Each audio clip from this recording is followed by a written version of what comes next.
E aí, galerinha, beleza? Quem está falando aqui é Leonardo Gabriel, sou professor de informática.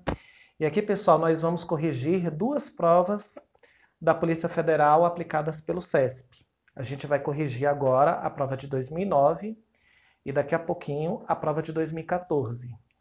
Esse aulão que você está assistindo, pessoal, ele serve também para outros órgãos que você vai concorrer, tá? Se você for fazer o concurso do MPU, concurso de um banco, concurso de um tribunal, concurso de uma prefeitura, também vai servir.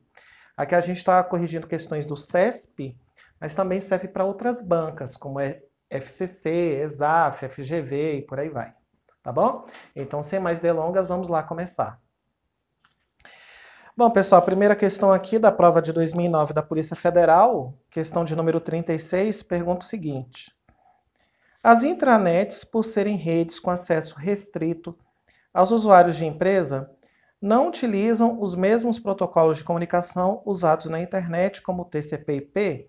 Erradíssimo. A internet e a intranet são duas redes que usam os mesmos protocolos, tá? Então ela está errada porque ela usa o mesmo protocolo, sim. A internet é a maior rede de computadores do mundo que utiliza por padrão o protocolo TCP/IP.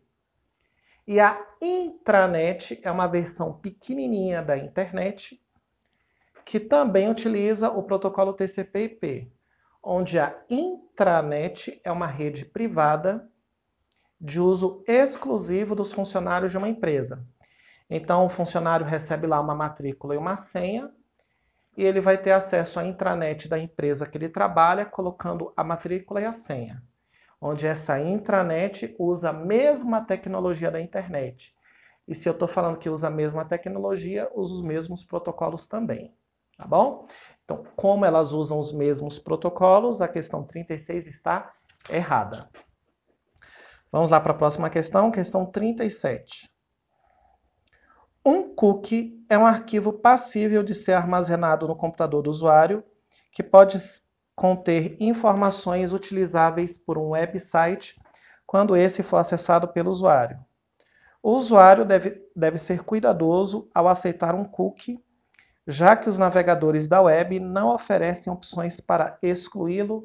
A questão 37 está errada, porque é possível excluir sim os cookies. É possível excluir. Se você estiver navegando na internet em modo anônimo, o modo anônimo ele vai excluir os cookies assim que você fechar a janela. E você também pode excluir os cookies teclando Ctrl Shift Del. Quando você está navegando na internet e você tecla Ctrl Shift Del, vai aparecer lá uma tela, e nessa tela você vai selecionar os cookies e você pode excluir de maneira permanente. Quando eu estou falando que você exclui de maneira permanente, é que você não vai ter como recuperar. Você não tem como recuperar. Se você for lá na lixeira, não vai ter nada dentro da lixeira, porque você excluiu de maneira permanente. Agora, pessoal, essa questão 37 aqui, ela está falando de cookies. Os cookies, só para que você entenda, ele memoriza as suas preferências de navegação. Os cookies memorizam as suas preferências de navegação.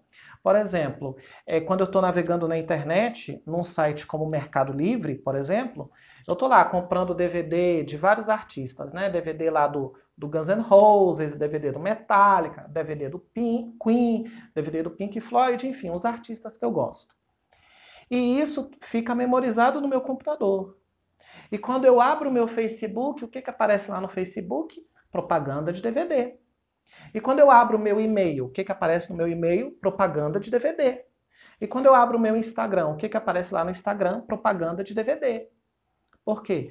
Porque os cookies são arquivos que memorizam as suas preferências de navegação, ele vê tudo aquilo que você navega. E tem como apagar? Tem. Teclando Ctrl Shift Del ou navegando de modo anônimo. E a 37 está errada, porque aqui diz que não é possível excluir. Errado. É possível excluir, sim.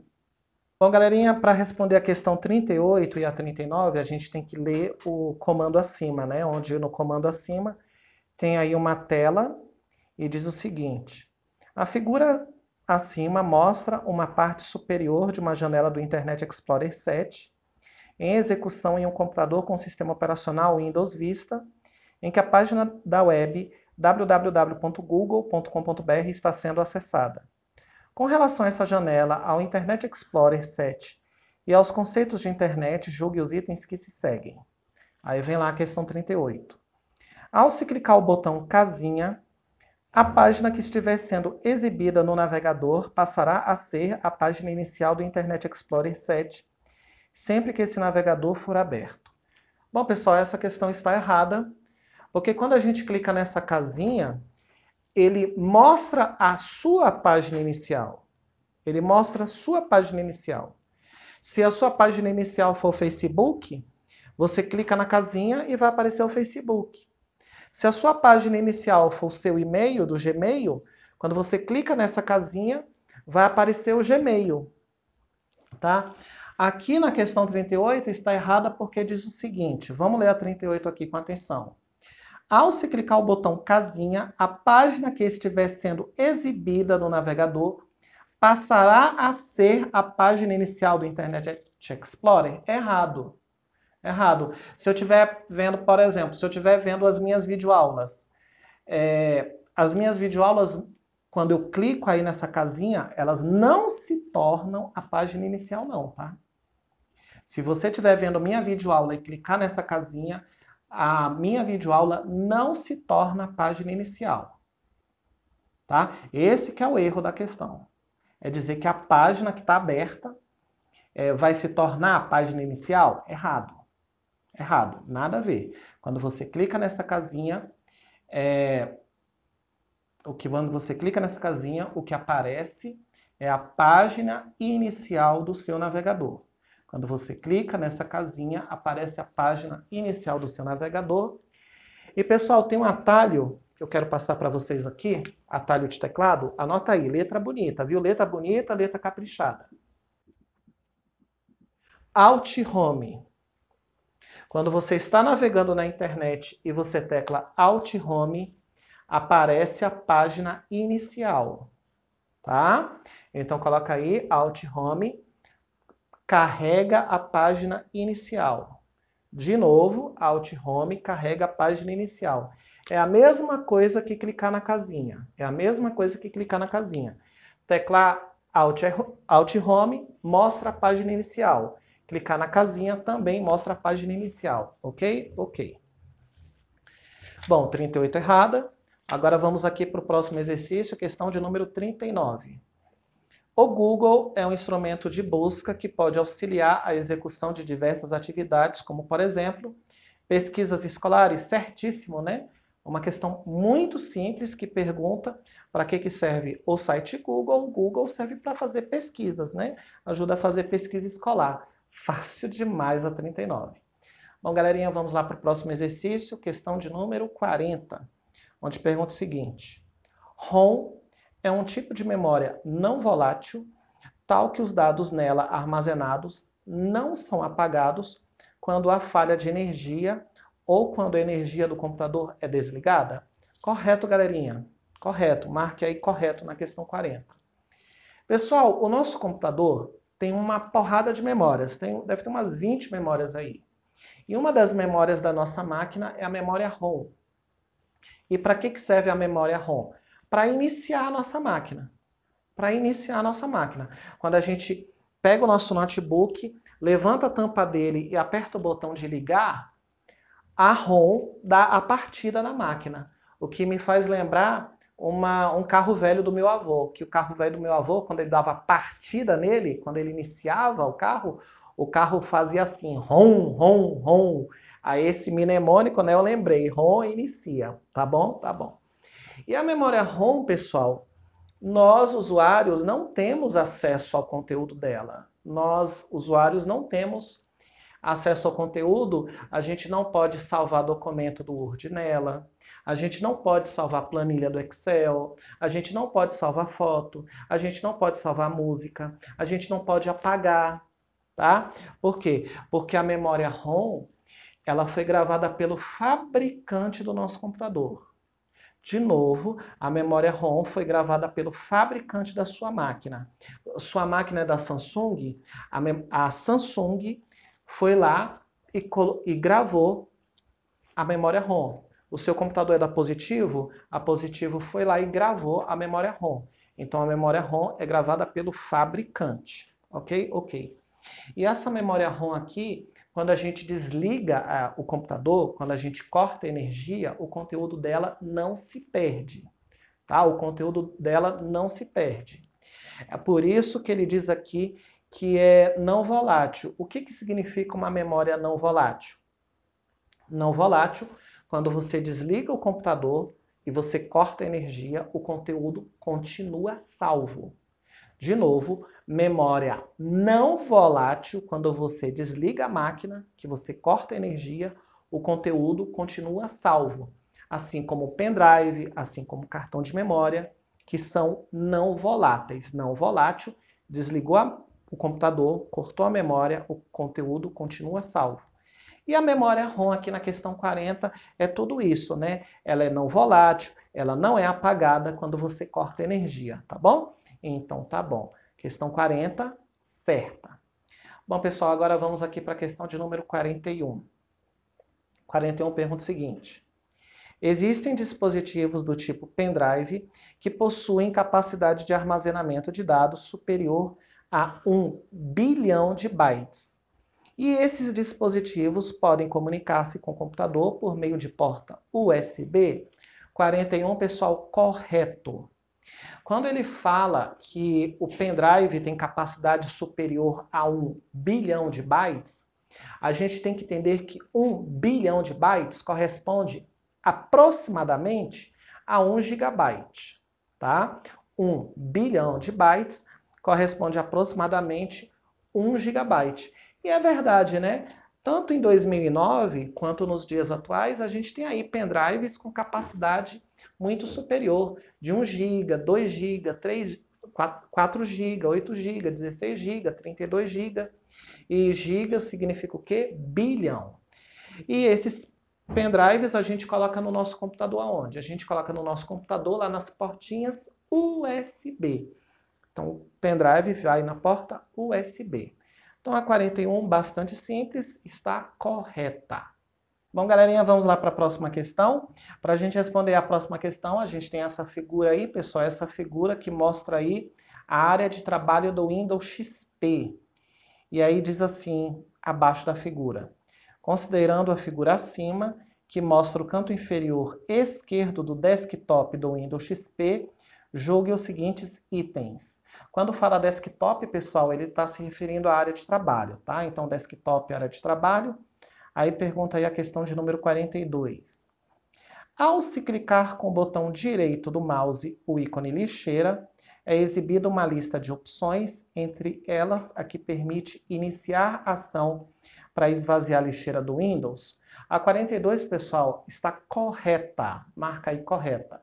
Quando você tem a lixeira e você clica com o botão direito nela, aparece lá uma listinha com várias opções. E uma dessas opções é a opção de esvaziar a lixeira. Correto. Cuidado ao fazer isso, tá? Porque se você apagar, apagou, já era. Você não tem como recuperar, tá? Se você esvaziar a lixeira, já era, apagou permanente, você não recupera. Então, cuidado quando você fizer isso. 42 correta. Vamos agora corrigir o próximo item, questão de número 43.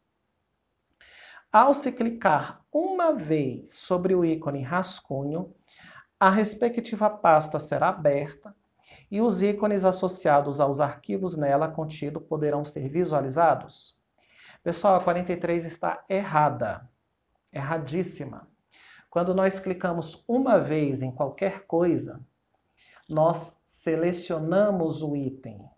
Quando nós clicamos uma vez, nós selecionamos o item. E aqui na 43, olha o que a 43 vem falando. Ao se clicar uma vez, quando você clica uma vez, você seleciona a pasta. Tá? Como é que você abre a pasta? Você abre a pasta, você abre qualquer coisa com 2 cliques. Tá? Seja uma pasta, seja uma foto, seja uma videoaula, seja um documento do Word, um documento do Excel, para você abrir são 2 cliques. Então, um clique seleciona, 2 cliques abre. Um clique seleciona, 2 cliques abre. Aqui está falando, ao se clicar uma vez o ícone, a respectiva pasta será aberta? Errado. Ao se clicar uma vez, a pasta será selecionada. Selecionada. Por isso a 43 está errada. Bom, galerinha, bastante simples, né? Vamos aqui para a próxima questão, onde nessa questão tem uma tela do Word e pergunta o seguinte aqui na tela do Word. Considerando a figura acima, que mostra uma janela do Word 2002 com texto em edição, em que nenhuma parte está formatada como negrito, julgue os próximos itens. Aí vamos lá, pessoal, questão de número 44. Ao se clicar à direita da palavra devidamente e em seguida clicar o botão, esse botão aí, pessoal, é o mostrar tudo. O nome desse botão aí é mostrar tudo, tá? O símbolo, mostrar tudo, será exibido à direita da referida palavra? Errado, pessoal, errado. Se você clicar nesse ícone lá na tela do Word, você, nesse caso, vai desabilitar os caracteres ocultos. Tá? Nesse caso, você vai desabilitar os caracteres ocultos. Caracteres ocultos, pessoal, são aqueles que não podem ser impressos.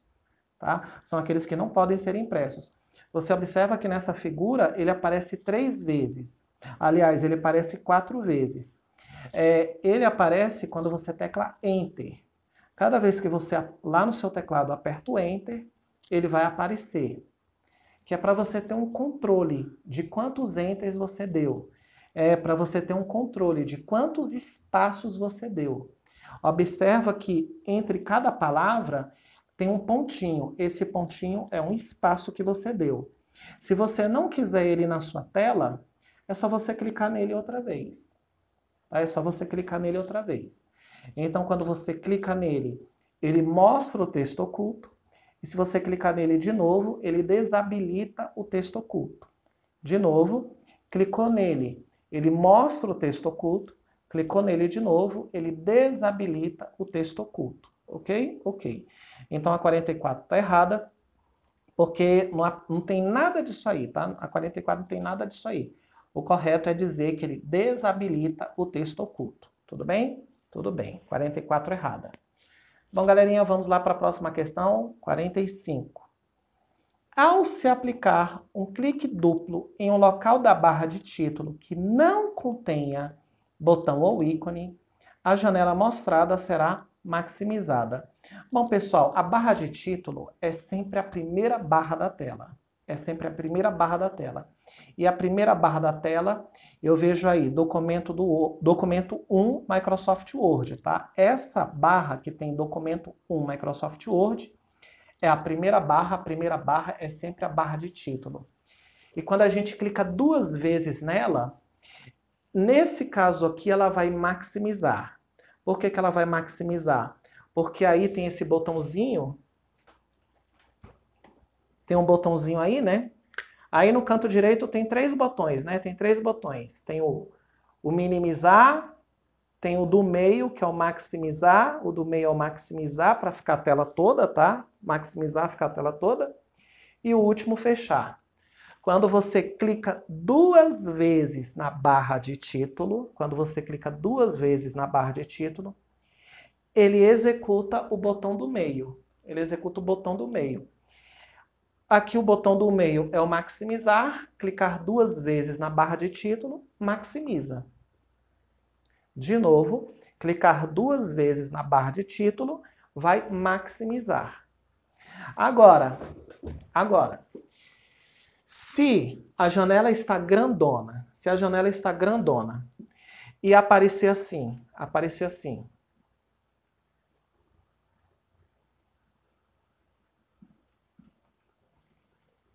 quando a janela está grandona, aqui no botão do meio aparece o restaurar.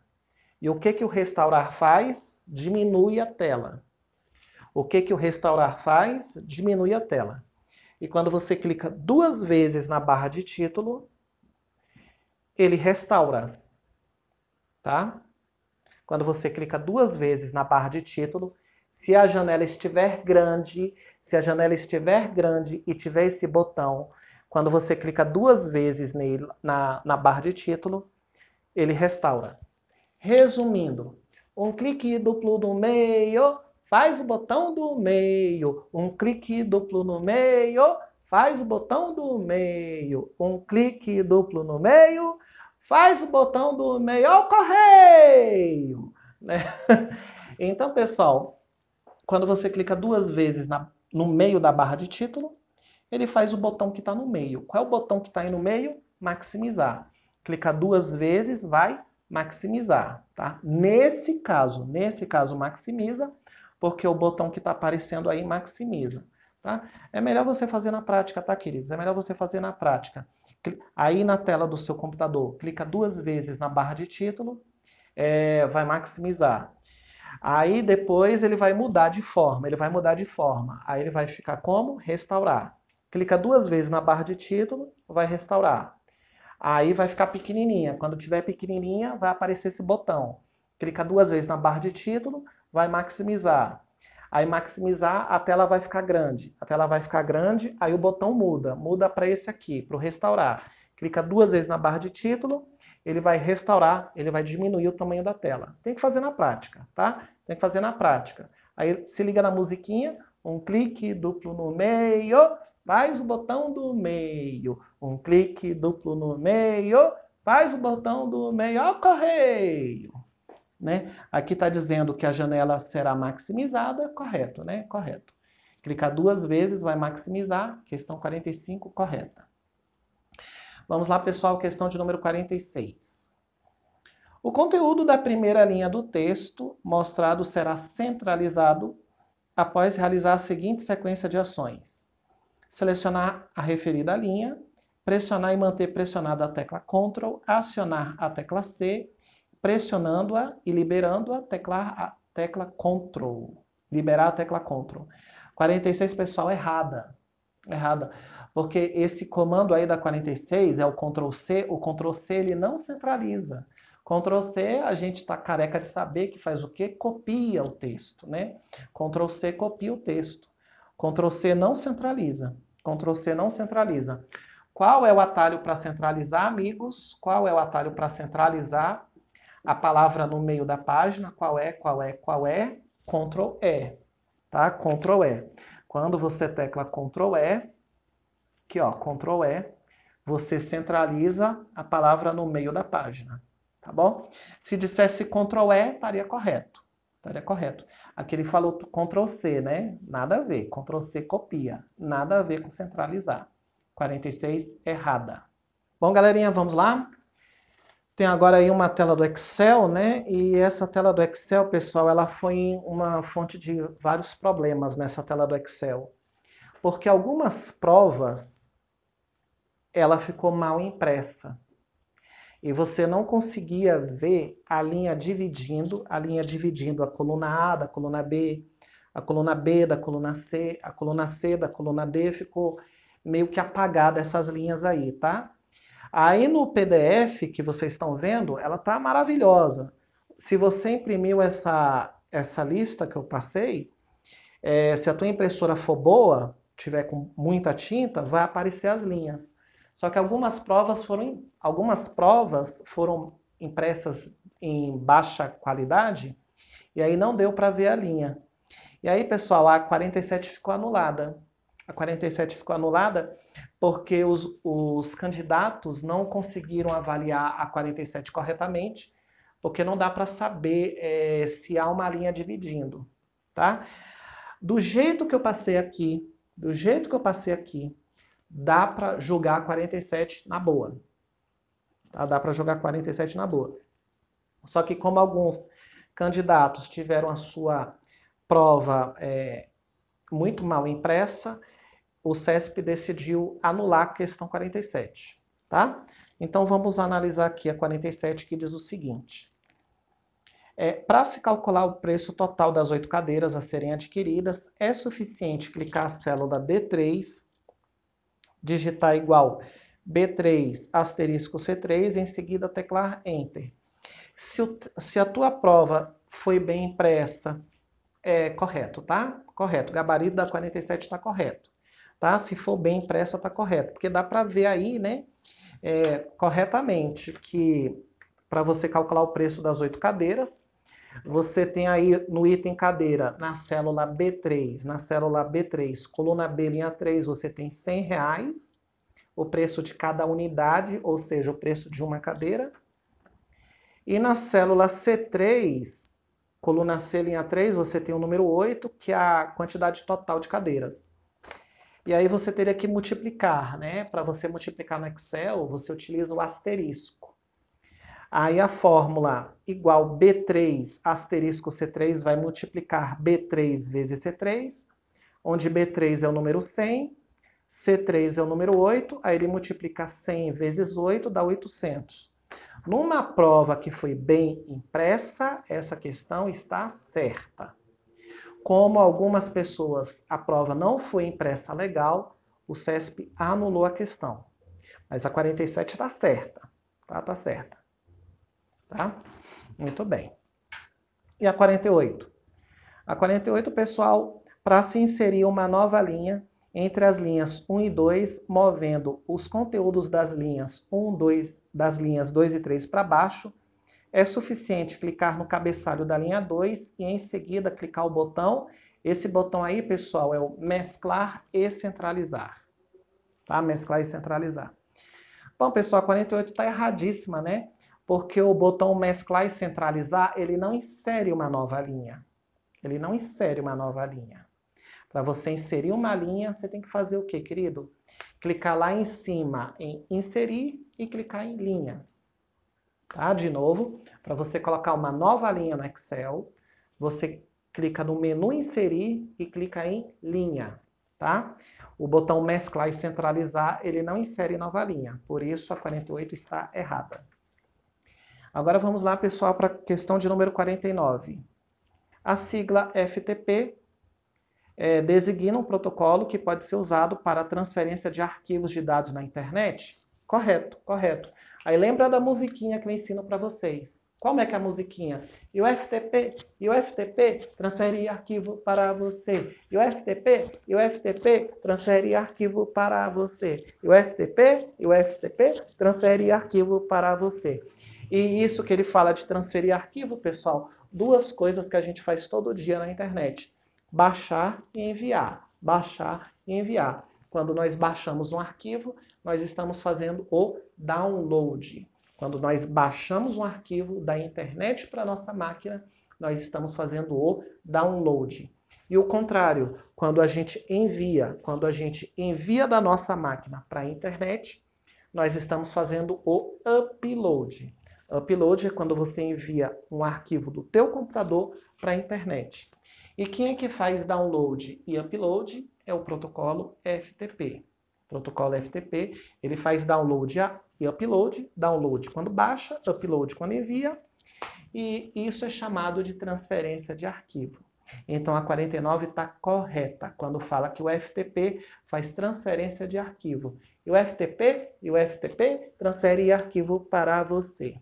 Beleza? Beleza? Essa foi aí a questão da Polícia Federal de 2009. E agora, galerinha, vamos corrigir aqui a prova de 2014. Prova de 2014 que começa aqui na questão de número 31. E pergunta o seguinte, aqui a questão de número 31 da prova da Polícia de 2014. Comparativamente a computadores com outros sistemas operacionais, computadores com sistema Linux apresentam a vantagem de não perder dados caso as máquinas sejam desligadas por meio da interrupção do fornecimento de energia elétrica. Erradíssimo, pessoal. Erradíssimo, erradíssimo, erradíssimo. Pessoal, se você não salvar o seu trabalho, querido, quando cai a energia, tu perde tudo, irmão. Perde tudo. Seja Windows, seja Linux, seja Mac, você tem que salvar o seu trabalho o tempo todo. Se você não estiver salvando o seu trabalho o tempo todo, tu vai perder tudo. Tá? Nenhum sistema operacional vai garantir nada. Você tem que estar salvando o tempo todo, tá bom? Então tá bom. Então a 31 tá errada, porque o Linux não garante que os dados sejam recuperados. Muito bem. Questão de número 32, pergunta o seguinte.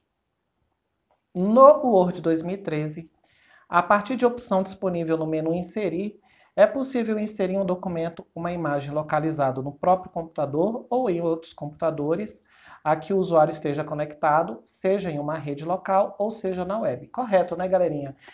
Para a gente colocar uma imagem no nosso documento do Word 2013, a gente clica lá em cima na guia Inserir, e aí a gente tem a opção de selecionar uma imagem da nossa própria máquina ou de outras máquinas. E isso também existe lá no Excel e no PowerPoint, tá? Essa questão 32 está falando do Word, mas também é válido para o Excel e para o PowerPoint também. 32 está correta. Questão de número 33. Para criar um documento no Word 2013 e enviá-lo para outras pessoas, o usuário deve clicar no menu Inserir e na lista disponibilizada selecionar a opção Iniciar mala direta? Errado, pessoal, errado. Nas nossas aulas de Word, a gente fala que para iniciar uma mala direta, a gente clica na guia Correspondências. Então, o erro da questão de número 33 é ele ter falado o menu Inserir. Não é menu Inserir não, queridos. Mala direta está em qual menu? Correspondências. É o único erro da questão, tá? É o único erro da questão. Se ele falasse menu correspondências, estaria correto, tá? Então, menu correspondências é para criar mala direta. Mala direta nessas mensagens que a gente manda para várias pessoas ao mesmo tempo. Muito bem, muito bem. Então, 33 errada, porque não é inserir, mas sim correspondências. Bom, pessoal, vamos aqui para a próxima questão, questão de número 34, que pergunta o seguinte.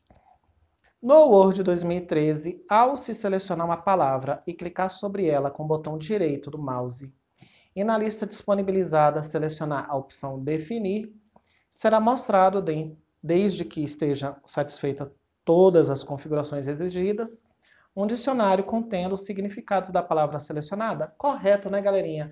Quando a gente clica com o botão direito numa palavra qualquer no Word, vai aparecer lá uma porrada de opções, e uma dessas porradas de opções é definir, e lá em definir você tem os significados para aquela palavra, tá bom? Então tá bom. Bom, com a 34 certa, agora vamos ver aqui a 35. A 35 pergunta o seguinte. As rotinas de inicialização Grub e Lilo, utilizadas em diversas distribuições do Linux, podem ser acessadas por uma interface de linha de comando? Correto, galerinha? O Linux, sistema operacional Linux, tem dois programinhas que dão a partida nele. Tem dois programas que iniciam ele. E que programas são esses? Leonardo Gabriel, né? Leonardo Gabriel. Esses programas que iniciam Linux, Lilo e Grub, tá? Então, pessoal, Lilo e Grub são dois programas que iniciam Linux. E a gente pode iniciar eles por linha de comando? Pode. Professor, o que significa linha de comando? Traduz aí pra gente que é leigo, o que é linha de comando? Tela preta, meus amigos, tela preta, tá? Então, linha de comando é uma tela preta que existe lá no Linux, que a gente digita vários comandos, e nessa tela preta, que a gente chama de linha de comando, a gente pode acessar o Lilo e pode acessar o Grub. Tudo bem? Tudo bem. Então a 35 está correta. Bom, vamos lá? Próxima questão, questão de número 36. Funcionalidades disponibilizadas no aplicativo PUT permitem que os usuários acessem um computador com sistema operacional Linux a partir de um computador com sistema Windows, bem como permitem a execução remota de comandos. Bom, pessoal, a questão 36 está correta e, ao meu ver, foi uma questão bastante difícil, já que pouco se fala desse programa PUT, né? Esse programinha PUT é o seguinte. Tá aqui eu em, sei lá, São Paulo. Tá aqui minha mãe no Rio de Janeiro. Tá? Um exemplo. E o computador da minha mãe deu problema no Rio de Janeiro. E quem que ela vai chamar para resolver o problema do computador dela? Eu. Professor, mas você está em São Paulo, como é que você vai resolver o problema do computador dela? Pelo acesso remoto. Acesso remoto, você pode controlar uma máquina à distância. tá? Esteja em São Paulo, esteja no Rio de Janeiro, esteja em outro país, Japão, China, Alemanha, que vai ganhar a Copa de novo. Pessoal, o acesso remoto permite você controlar uma máquina à distância, a qualquer distância que seja. Aqui está falando de uma máquina com Windows e uma máquina com Linux. É possível fazer esse acesso remoto com sistemas operacionais diferentes? Sendo Windows e sendo Linux? Sendo Windows e sendo Linux? É possível sim. É possível sim. Aí você vai instalar nos dois computadores, no meu computador e no computador da minha mãe, o PUT. Tu coloca o PUT na minha máquina, tu coloca o PUT na máquina da minha mãe e eu posso acessar o computador dela à distância e ela também pode acessar o meu computador à distância, ok? Ok. Então o PUT é um programa de acesso remoto que uma máquina com Windows acessa uma máquina com Linux à distância. Tudo bem? Tudo bem. Você coloca o PUT nas duas máquinas e uma pode acessar a outra à distância. Mesmo tendo sistemas diferentes. Mesmo tendo sistemas diferentes, é possível você controlar o outro, desde que tenha um PUT nas duas máquinas. Tudo bem? Tudo bem. Bom, pessoal, 36 está correta. Vamos lá para a próxima questão, 37. Uma importante funcionalidade do navegador Google Chrome é a capacidade de manter o histórico visitado pelo usuário, como, por exemplo, páginas de sítios eletrônicos seguros, por um período de tempo superior ao disponibilizado pelos demais navegadores? Errado, errado, erradíssima. Questão 37 errada. Pessoal, o tempo de armazenamento dos navegadores do Google Chrome, tá? O tempo de armazenamento do histórico no Google Chrome é apenas 10 semanas. Tá? Apenas 10 semanas. Então, você está vendo essa videoaula hoje? A nossa videoaula vai ficar aí no histórico do seu navegador, se for o Google Chrome, 10 semanas. Agora você pega aí o Internet Explorer. Gente, o histórico do Internet Explorer é enorme. O histórico do Internet Explorer é 999 dias. 999 dias. Cara, são quase 3 anos. São quase 3 anos. Aqui está falando que o Google Chrome tem um tempo maior do que os outros? Não. Não. O tempo do Google Chrome é bem pequenininho, são somente 10 semanas. Outra coisa que está errada na questão de número 37, pessoal, é dizer que o histórico armazena as páginas de sítios eletrônicos seguros. Errado. O histórico não armazena páginas de sites seguros. Quando você acessa a sua conta do Banco do Brasil, quando você acessa a sua conta do Gmail, ou do Instagram, ou do Facebook, onde tem aquele cadeado lá em cima, a gente diz que é de site seguro, e essas páginas de sites seguros não ficam armazenadas no histórico. Não ficam armazenadas no histórico, tá? Então a 37 está errada por falar que armazena página de site seguro e também por falar que tem um tempo superior aos outros navegadores. Erradíssimo. Bom, galerinha, vamos lá, questão de número 38 agora. Os protocolos, programas padronizados utilizados para estabelecer comunicação entre computadores e demais dispositivos em rede são específicos para cada sistema operacional? Erradíssimo. Erradíssimo. Pessoal, os protocolo é SMTP, envia e-mail para você. IMAP 4 e POP 3, recebe os e-mails de vocês. O FTP, transfere arquivo para você. E o DNS se liga aí, converte o nome do site em endereço IP. E o DNS se liga aí, converte o nome do site em endereço IP. E também o protocolo IP.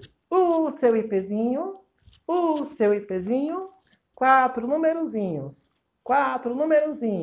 de 0 a 255, separados por pontinhos, Todos os protocolos são iguais em todos os sistemas operacionais. O Windows usa os mesmos protocolos. O sistema operacional Linux usa os mesmos protocolos. O sistema operacional da Mac, o Mac, aquele computador da maçãzinha, o iOS, usa os mesmos protocolos. Os protocolos são iguais para todos os sistemas operacionais, para todos. para o Windows, para o Linux, para o iOS. E também, aproveitando a ocasião, os protocolos são iguais para as três grandes redes. Quais são as três grandes redes? Internet, intranet, extranet, usam os mesmos protocolos, tá? Internet, intranet, extranet, Francinet, Marinet, Janet, todas usam os mesmos protocolos. Todas. Tá? Então aqui a 38 está errada porque fala que é específico para cada sistema. Errado. Os protocolos são iguais para todos. Bom, galerinha, vamos lá, questão de número 39. Embora apresentem abrangência ampla e sejam utilizadas para interligar cidades distantes, as redes MAN, Metropolitan Area Network, não utilizam tecnologias de transmissão sem fio. Erradíssimo. Erradíssimo. Pessoal, a gente tem aí, em relação à área geográfica de uma rede, em relação à área geográfica, ou seja, o tamanho, a extensão de uma rede, três extensões, né? Três extensões, três tipos de rede. LAN, que é a pequenininha, é uma rede local, aí que tem na sua casa ou no seu condomínio que você mora, uma rede pequenininha, uma LAN. Maior que uma LAN, maior que a LAN é a MAN. MAN, que é uma rede metropolitana que pega uma cidade toda, como por exemplo o que tem lá na UNB. Quem estuda em Brasília tem lá a UNB, onde a UNB é uma cidade enorme, né, praticamente. E a UNB tem lá uma MAN para interligar os computadores dela. E no Brasil todo, no mundo todo, a gente tem a internet, que é a WAN. Então a WAN é uma rede de longo alcance, tá? Rede de longo alcance, como por exemplo a internet, como a rede do Banco do Brasil, como a rede do Itaú, como a rede da Caixa Econômica, que pega o país inteiro. Então vamos lá, em relação à área geográfica, a menor de todas que tem na tua casa é a LAN, a MAN é de uma cidade e a WAN é a que tem no país inteiro, ou no continente inteiro, ou no mundo inteiro, é a maior. E todas as três, pessoal, podem trabalhar com tecnologia sem fio, sim. Todas as três, LAN, MAN e WAN, trabalham com tecnologia sem fio, sim, que é a tecnologia Wi-Fi, né? Então a 39 está errada por dizer que ela não utiliza tecnologia de transmissão sem fio. Pode usar rede sem fio? Claro que pode, né? Inclusive é o que está na moda hoje, né? Na moda hoje é tudo sem fio, tá bom? Então tá bom. Então, queridos, vamos lá para a próxima questão, questão de número 40. Caso se deseje imprimir uma lista de mensagens de uma pasta do Mozilla Thunderbird, o usuário deve selecionar a lista desejada, clicar o menu Arquivo e em seguida clicar a opção Imprimir. Sabe por que a 40 está errada? Está errada? Porque aqui na primeira linha ele diz o seguinte: caso deseje imprimir uma lista de mensagens. Gente, ele não imprime uma lista de mensagens, não. Tá? Se você tiver lá 5 e-mails, ele não imprime os 5 e-mails de uma vez. Se você tiver lá 2 e-mails, ele não imprime 2 e-mails de uma vez. Se você tiver lá 1000 e-mails, ele não imprime 1000 e-mails de uma vez, não, tá? Ele não imprime uma lista de mensagens no plural. Ele não imprime. Ele imprime uma por uma. Ele imprime uma por uma. Mensagem do José, ele imprime só do José. Mensagem do João, ele imprime só do João. Mensagem do Leonardo, ele imprime só do Leonardo. Ele não imprime uma lista de várias mensagens ao mesmo tempo, não. Aqui, lista de mensagens no plural, ele não imprime, tá? Então, fica atento aí se ele está cobrando no singular ou no plural. No plural, ele não imprime. 40 ficou errada, agora vamos ver aqui a questão de número 41. Entre as desvantagens da computação na nuvem está o fato de as aplicações terem de ser executadas diretamente na nuvem, não sendo permitido, por exemplo, que uma aplicação instalada em um computador pessoal seja executado. Erradíssimo, pessoal, erradíssimo. Pessoal, a computação na nuvem, ela tem, ao meu ver, duas desvantagens apenas. Apenas duas desvantagens.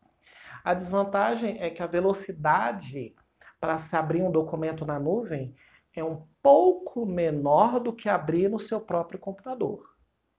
Tá? Para você abrir um documento na nuvem, o computador tem que baixar, e aí depende da sua velocidade da internet. Se a tua internet estiver meio capenguinha, se estiver meio lenta, vai levar 1 minuto para abrir, vai levar 2 minutos para abrir.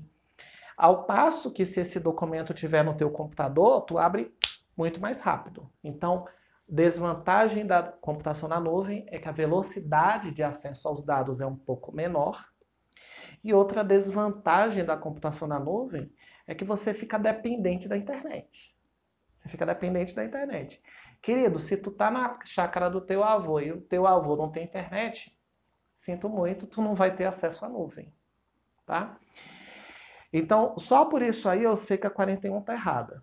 E outra coisa que a 41 tá errada é o seguinte: é possível sim você baixar programas para o teu computador, como o Google Drive, por exemplo, e se você estiver na chácara do seu avô, sem internet, você tem acesso aos documentos do seu Google Drive. E aí o Google Drive vai baixar para a tua máquina todos os seus documentos que você tem na nuvem, tá? Bom, pessoal, eu falei do Google Drive, mas isso também se aplica ao OneDrive, tá? Ao OneDrive, que é um serviço aí do Windows 10, tá? O sistema operacional Windows 10, ele tem o OneDrive, que você instala para o teu computador, e se você estiver sem internet, você ainda assim tem acesso aos arquivos que estão aqui dentro do OneDrive, tá? Aqui a questão de número 41 vem dizendo que não é permitido instalar um programa de computação na nuvem, como o OneDrive, como o Google Drive. Errado, é permitido instalar sim, tá? É permitido instalar sim. O Google Drive e o OneDrive são só um exemplo, tem muitos outros exemplos, tá? Muito bem. Vamos lá? 41 ficou como? Errada. Agora vamos aqui para 42. Na computação na nuvem, diversos computadores são interligados para que trabalhem de modo colaborativo, inclusive aqueles que possuam sistemas operacionais diferentes. A 42 está corretíssima. 42 está corretíssima. Pessoal, deixa eu apagar aqui. Aí você pega lá o data center. O data center é uma estrutura de uma empresa que armazena vários computadores enormes, que a gente chama de servidores, para armazenar dados de pessoas do mundo todo. E se você pegar o data center de uma empresa respeitada, como a Google, você vai chegar lá numa sala, vai ter 10 computadores, né? 10 computadores. Computador 1, computador 2, computador 3, computador 4. Eu vou parar no 4, porque eu estou com preguiça. E aí, pessoal, é o seguinte, esses computadores aqui do data center do Google, eles trabalham de maneira colaborativa. O que é uma maneira colaborativa? É aquela equipe perfeita, né? Aquela equipe dos sonhos, que se o computador de número 1 parar de funcionar, o número 1 parar de funcionar, o número 2 vai assumir as funções, vai trabalhar, vai dar continuidade ao trabalho numa boa. Se o número 3 parar de funcionar, o número 4 vai assumir as funções e o sistema continua funcionando numa boa. Então, ou seja, queridos, num data center que tem milhões de computadores, o sistema nunca vai parar. Por quê? Porque se esse parar, esse assume. Se esse parar, esse assume. Eles são uma equipe perfeita. E essa equipe perfeita, a gente diz que os computadores trabalham de maneira colaborativa. Ô, amigão, se não deu certo, tudo bem. Se não deu certo, eu faço. Se eu não der certo, você faz. Beleza? Beleza. Nós, humanos, não conseguimos fazer isso, né? A gente não faz isso, mas as máquinas conseguem sim. Tá? A computação na nuvem, as máquinas trabalham de maneira colaborativa. Então, a 42 está correta. Ainda que eles tenham sistemas operacionais diferentes, é possível ser colaborativo sim. Esse usa Windows, esse usa Linux, não tem problema, vão trabalhar juntos. Esse usa Windows, esse usa iOS, não tem problema, vão trabalhar juntos. Então, vamos lá? A próxima questão aqui, questão de número 43. Se o usuário do Mozilla Thunderbird receber e-mail de pessoa cujo nome esteja contido na lista de endereços desse usuário, o endereço de e-mail do remetente não será mostrado ao destinatário? Correto, pessoal? Correto. Por exemplo, eu estou na sua lista de e-mail. Você, meu aluno, salvou assim o meu nome. Professor Leonardo. Você lá na sua lista de e-mail salvou Professor Leonardo. Quando eu mando o e-mail para você, o que vai aparecer na sua tela é Professor Leonardo. Não vai aparecer o meu e-mail, não. O que aparece é Professor Leonardo. Mas só vai aparecer o meu e-mail se você tiver salvado na lista de endereços. Só vai aparecer o meu nome, só aparece o meu nome se tiver salvado na lista de endereços. Você salvou o meu nome na sua lista de endereços, o que aparece no teu computador é o meu nome. O meu e-mail não aparece, tá bom? Então tá bom. É exatamente isso que vem falando na 43. A 43 está correto. Se o nome da pessoa estiver na lista de endereços, o que aparece é o nome. O e-mail não aparece não, tá bom? Então tá bom. Bom, galerinha, vamos lá. A questão de número 44, que pergunta o seguinte. Se, devido a razões de segurança, o usuário que tiver produzido um arquivo no Word 2013 deseja remover as propriedades e informações desse arquivo, como, por exemplo, a autoria, o tamanho e a data de criação, ele poderá fazê-lo por meio de funcionalidades do Windows Explorer, do Windows 8? Pessoal, a 44 está errada. Marca errado aí. Pessoal, para a gente remover aí várias informações de um documento do Word, do Excel, do PowerPoint, o que a gente faz, queridos? A gente clica com o botão direito nele, a gente vai em propriedades, e aí a gente clica lá em detalhes, e vai aparecer uma tela que a gente pode remover as nossas informações, pode remover várias informações. Agora, a gente não pode remover o tamanho e nem a data de criação, queridos. O tamanho do arquivo, se ele pesa 1 megabyte, 2 megabytes, a gente não pode tirar. A data de criação, a data que você salvou o arquivo pela primeira vez, você também não pode alterar. Você não pode tirar. Data de criação, quando você salvou pela primeira vez, você não pode. Então a 44 está errada, porque o tamanho você não tira e a data de criação você não tira também. Tá bom? Tá bom. Para você tirar as outras informações, mais uma vez, você clica com o botão direito no arquivo, clica em propriedades, clica lá em detalhes e clica em remover propriedades. Só que nessas propriedades você não consegue tirar a data de criação e nem o tamanho. Por isso a 44 está errada. Vamos lá, queridos, questão de número 45.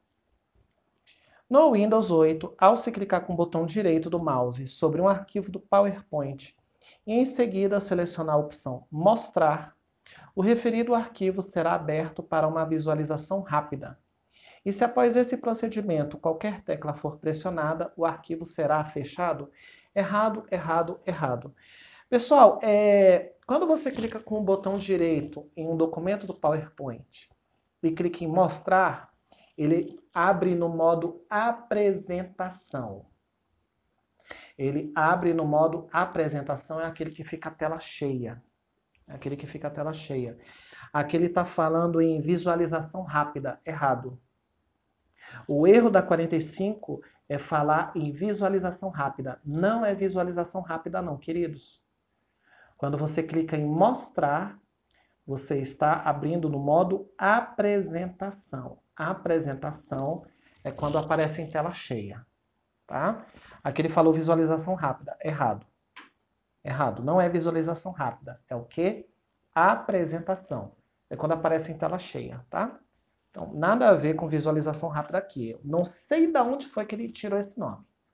Ah, tá errado. Não é visualização rápida, não.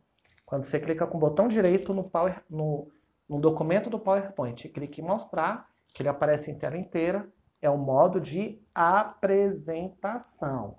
Apresentação. Bom, queridos, vamos lá. A próxima questão, questão de número 46. Os H-Jackers são programas, são exemplos de códigos maliciosos que sem que os usuários percebam, invadem computadores e, por exemplo, modificam o registro do Windows. Bom, pessoal, olha só, HJackers não existe. HJackers não existe. Eles esqueceram aí a letrinha I depois da letra H. Tá? Eles esqueceram a letrinha I depois da letra H. Então, essa questão ela está errada, porque esse programa não existe. Agora é o seguinte, muita gente entrou com recurso contra essa questão, e essa questão 46 ela foi anulada pelo CESP.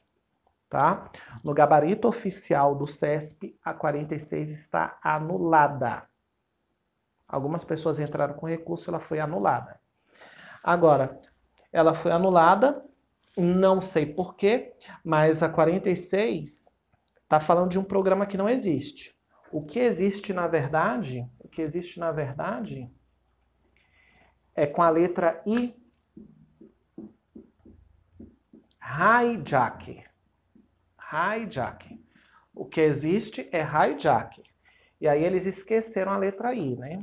Muito bem. Pessoal, o que é um hijacker? Revisão rápida.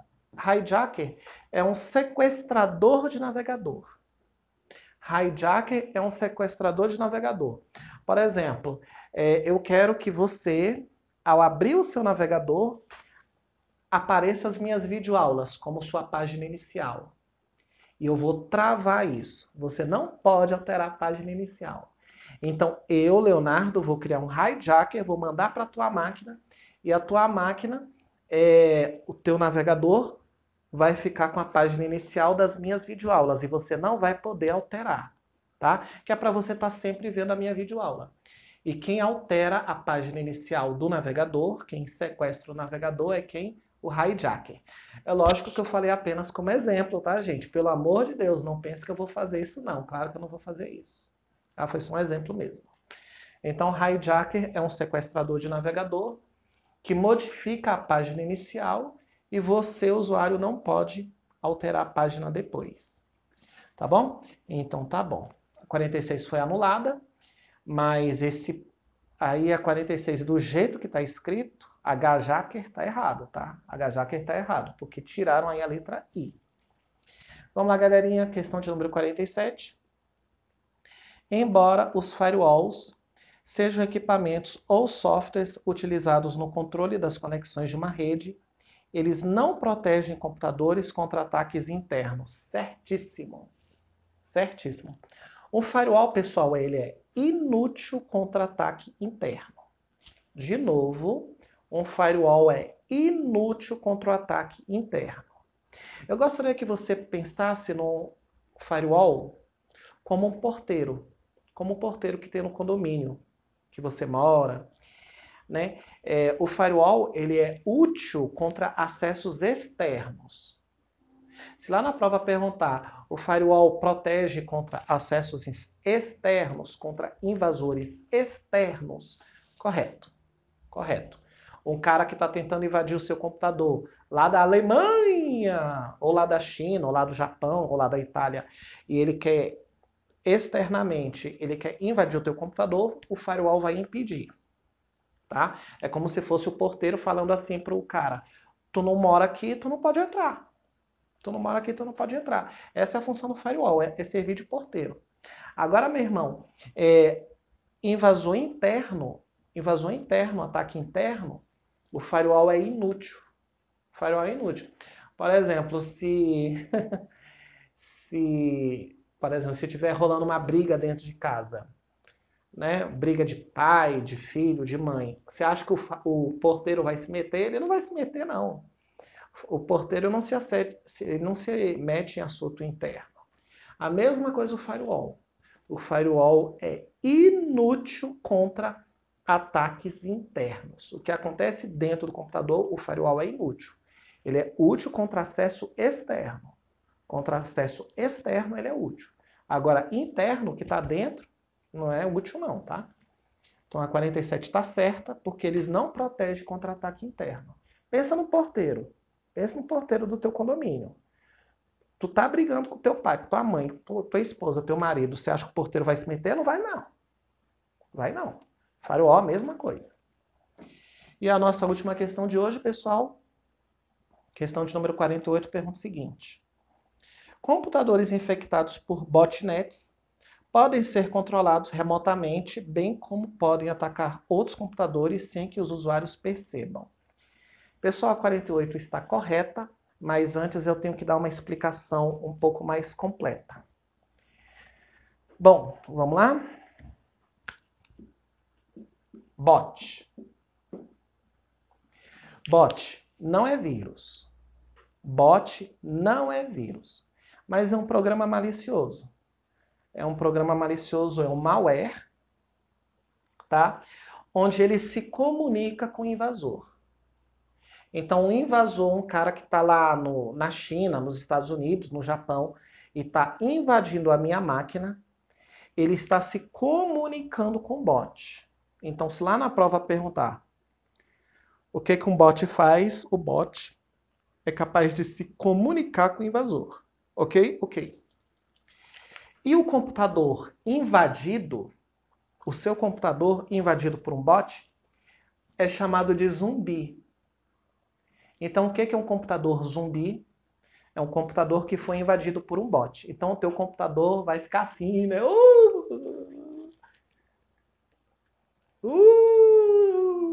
Zumbi.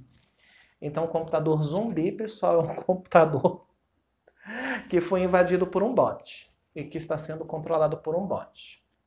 Agora, pessoal, um hacker, quando ele controla uma máquina, ele quer ter o ego de controlar várias máquinas.